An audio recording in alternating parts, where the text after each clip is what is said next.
Hello, back again on the Top Recap channel. This time I will tell a movie's entitled The Foreigner. Let's get straight into the storyline.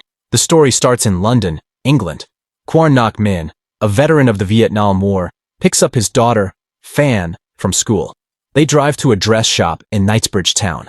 As Quan tries to park, a motorcyclist parks between the dress shop and a nearby bank. Quan accidentally hits another car, leading to an argument with the other driver. Suddenly, the bomb on the motorcycle detonates, destroying the bank and the dress shop. Quan is thrown to the ground and injured. Tragically, his daughter Phan and 11 others die, and 36 people are injured. Following the attack, a news station receives a call from a group called the Authentic IRA, claiming responsibility for the bombing and warning of future attacks. WT Bank in Knightsbridge. A group called the Authentic IRA just phoned it in. They're claiming credit. Who's the Authentic IRA? Shocked, the news station's boss instructs his team to investigate the recent attack and see if other groups are involved. Later, a journalist named Ian Wood visits the bombing site to take photographs. He witnesses Quan holding his daughter's lifeless body, devastated. Meanwhile, 3 Authentic IRA members watch the news from their hideout. One suggests they move, fearing the police will search for every Irishman in the city. But the leader decides it's safer to stay put to avoid capture. This place is safe, so long as we stay put. The scene shifts to Belfast, Northern Ireland, where Irish Deputy Minister Liam Hennessy is in bed with his mistress, Maggie Dunn. He gets a call from his wife, Mary, who informs him about the bombing and is upset he didn't come home the previous night. Hennessy then speaks with British politician Catherine Davies about the attack. He tells her he can't comment until the real culprits are caught, revealing their history of bad blood. Hennessy tells Davies that if she wants his help identifying the bombers, she must grant a royal pardon to some former IRA members. It becomes clear that Hennessy was once a leader of the real IRA. Together, a gesture is all, and would make a difference. I'll consider it. Later, he meets with other Irish politicians and ex-IRA friends to discuss finding the bombers and tracking down explosives. The group calling themselves the Authentic IRA is not associated with the real IRA, including Hennessy. This radical group operates undercover, killing innocent people, and Hennessy is concerned they are using the IRA name to carry out terrorist attacks. Maybe someone in this room. Things missing, we trace it back to those who knew the location. And then we deal with this internally. And no fucking exceptions! Meanwhile, Quan is heartbroken over his daughter's death. He goes through her room, tearfully observing her unmade bed. 2 detectives visit him at his apartment above his restaurant. He asks if they will catch the bombers, and they assure him they will. The scene shifts to the Counter-Terrorism Command Unit in London, where staff reviews CCTV footage of the bombing. The night before, the license plates were also stolen from another bank in Reading. Scotland Yard's Commander Bromley receives a call from reception, informing him that an old Asian man has been visiting the unit for the past 5 days. When Quan finally meets Bromley, he tries to offer all his money for information about the bombers. Bromley refuses, saying they lack the necessary details at the moment. These are vicious men who take pride in their atrocities. Any attempt by you to contact them is likely to end very badly. During the meeting, it was revealed that Quan lost 2 other daughters to Thai pirates, who attacked their ship while en route to a refugee camp in Singapore. He also lost his wife during the birth of their youngest daughter, Phan. Thank you for seeing me, Commander Bromley.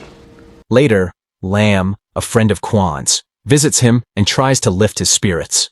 She cleans the apartment and encourages him to let go of the past. Despite her pleas, Quan is determined to avenge his daughter's death.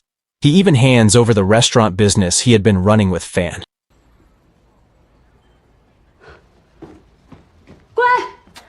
The next scene shows Quan traveling to Belfast to meet Hennessy. Hennessy's secretary initially turns him away, but after security finds a Swiss Army knife on him, they decide to hear him out. No, I'm Wade. Right. Quan is led to Hennessy's office, where he confronts him about his past as an IRA leader. He shows a newspaper article where Hennessy expressed pride in his IRA connections. Despite Kwan's pleas to find the bombers, Hennessy denies any knowledge of them or their identities. You would tell me who killed my child. Again, I don't know. After leaving the office, Kwan goes to a nearby bathroom and makes a makeshift bomb using matches, cigarettes, and soda bottles.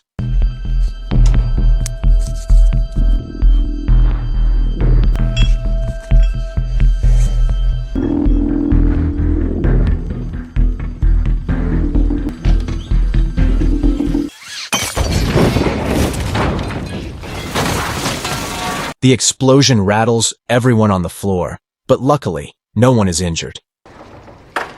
It's him. He then calls Hennessy and demands the bombers' names again. Hennessy continues to insist he doesn't know who they are. After the confrontation, former IRA leader Liam Hennessy contacts his nephew, Sean Morrison, in New York and asks him to come to London to help identify the bombers. Sean, an experienced ranger skilled in finding people, agrees. Later, 4 of Hennessy's IRA associates break into Kwan's rented apartment and attack him.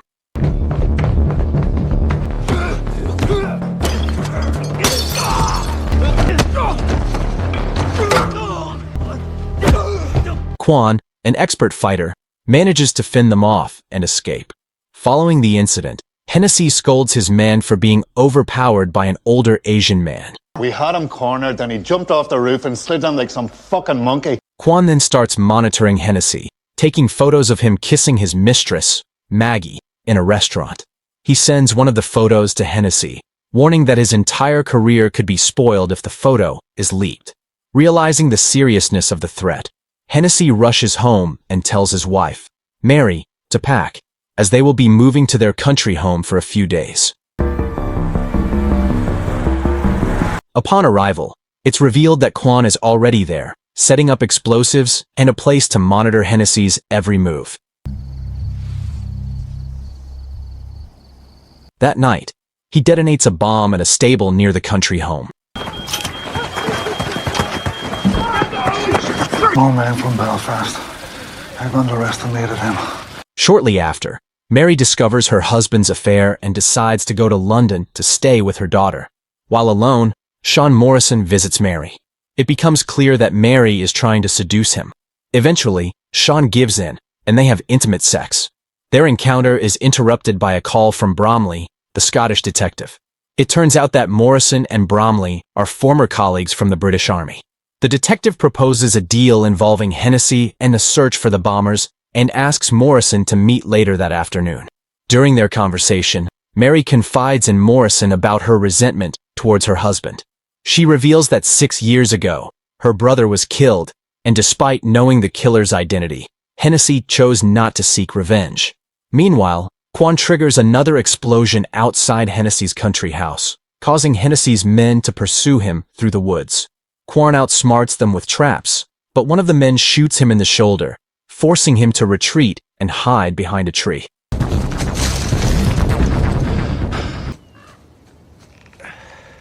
Kwan later uses a hot knife to cauterize the wound, causing him to lose consciousness from the pain.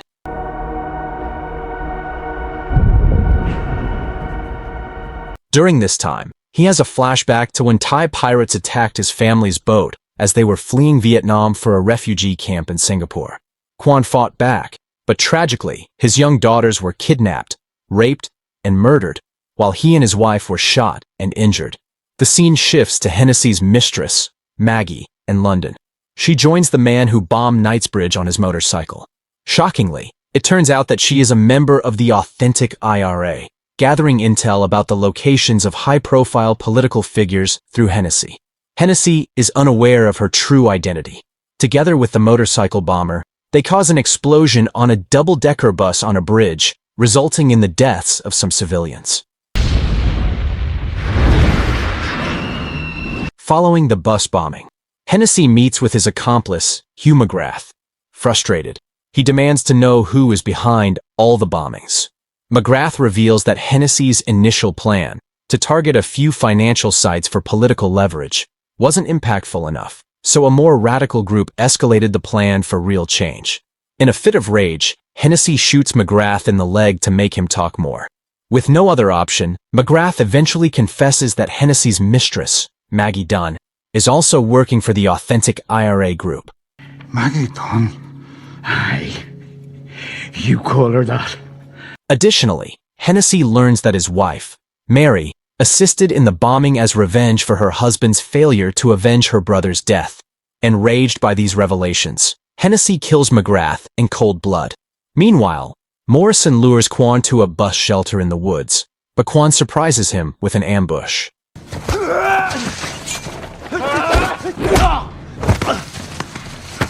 They engage in a fierce fight until Quan gains the upper hand, holding a deadly stick to Morrison's throat. Quan then ties him up, and Morrison eventually gives him the names of all 5 bombers, including the one responsible for killing Fan, Patrick O'Reilly. He also reveals that O'Reilly has a distinctive burn mark on his hand. It is also revealed that O'Reilly is responsible for a bomb that killed Morrison's own family. That night, Maggie seduces journalist Ian Wood at a pub, and they eventually sleep together.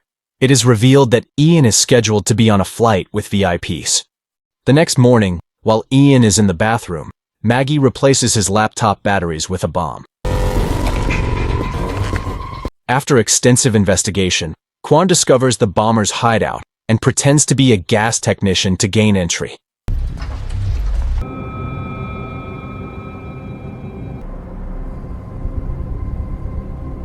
He confronts all 5 bombers and engages in an intense fight.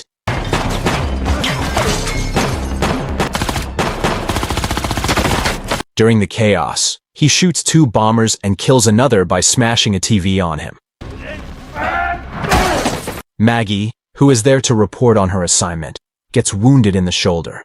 Quan then faces O'Reilly and ultimately strangles him with a curtain. As Quan leaves, the police storm the room and question Maggie about the location of the 3rd bomb. Defiant, Maggie mocks the police, but they resort to torturing her with electrical jabs to get information. Too late. 9 minutes to close, no time. Flight 136 to Rome. Passenger name Ian Wood. Realizing Ian unknowingly carries a bomb in his laptop, the police locate him at the airport.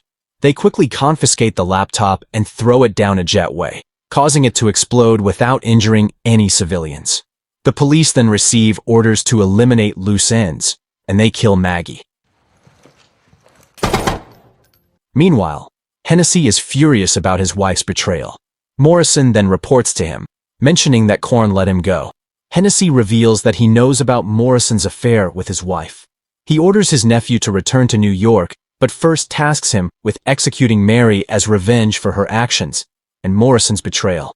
Morrison visits Mary at her daughter's place and coldly shoots her dead. Elsewhere, Hennessy receives a call from his politician friend, Davies, who is supposed to be on the flight targeted by Maggie. Davies thanks him for potentially saving her life, but then reveals a bombshell.